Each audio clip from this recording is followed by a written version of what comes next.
This will be an unordinarily short episode, but an important one nonetheless. I was recently invited by Tonya Harry to attend a dinner raising money for CASA of Deep East, Texas. During her speech, she told a story that I believe best presents what it is to be a CASA volunteer. I, trying to be my best journalistic self, managed to record it on my phone, and that is what I present to you today. And the situation was usually a new placement, and they had to start all over. So these teens would act tough, but I knew that there was fear. There was always fear of the unknown.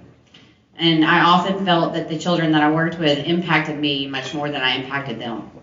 But on occasion, someone would walk through my door at work, and I would look up thinking it's a perfect stranger, but if I looked them closer in the eyes, I would recognize these kids. One of them is a 12-year-old boy that I remember serving, and he was just lost in the world and lost in the system. And he's just standing there in front of me, over 6 feet tall, saying, "Hey, Miss Tonya." In our job, like I said, we all wear different hats, and I work a case too. I've been working this case since 2019. I don't know that I'm the best CASA given all my other duties, but I pick up the phone every time she calls, and I work to keep her in touch with her siblings that are no longer in foster care. These three grew up in circumstances that were horrific. I won't tell their story, but their father is serving a life sentence, and these children will be parents, maybe even grandparents, before their mothers ever released from prison. And those sentences were given to them for the crimes they committed against their own children. And I wish I could paint a picture of success and perseverance. And two of the three seem to be doing well. They're settled in with their relatives. And the oldest child that endured the most, she struggles daily. She suffers from PTSD, depression, anxiety, and on top of all that, she's a diabetic that was not taught how to properly treat her illness until she came into foster care. She would self-harm and often have suicidal thoughts. So one of the successes that I focus on is that she hasn't hurt herself in at least 8 months. She hasn't been in the hospital for suicidal thoughts since last summer. CPS, the attorney ad litem, myself, we all thought that if she could have just been in a placement as the only child with caregivers that were able to focus a lot of attention on her to help with her and help her cope with what's going to be lifelong trauma, she might be on a different path. But those placements rarely exist, especially for kids that are considered a danger to themselves. So she requires a restrictive placement.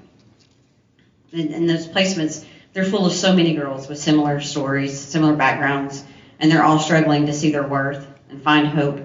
It's loud and chaotic, and it's easy to get lost. And she's going to be 18 in about 30 days. She's not ready to navigate the world on her own. I wish that every story had a happy ending, and I can't tell you a big success, but her small ones sure do make up for all that in my book. And she doesn't doubt that I'm proud of her for her accomplishments.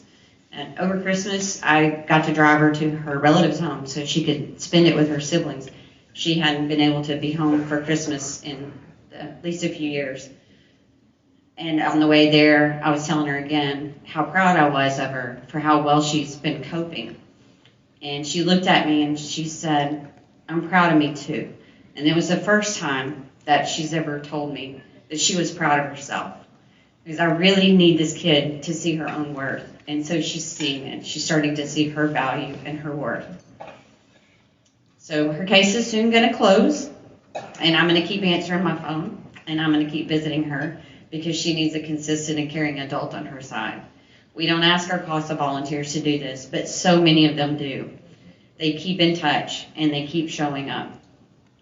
I enjoy working with our volunteers that give their time, their energy, their hearts to advocate for children. I enjoy the work in this community with many of the partnering agencies that share that same goal for advocacy. One of my favorite slogans is "Protecting children is everyone's job," and I believe that wholeheartedly. And those who are here tonight, you take it a step further. You protect them and you advocate for them. So you can all be a voice for children by supporting us in what we do. So let's get down to talking about the ways that you can support us. Thank you for listening to this special episode of Unordinary People.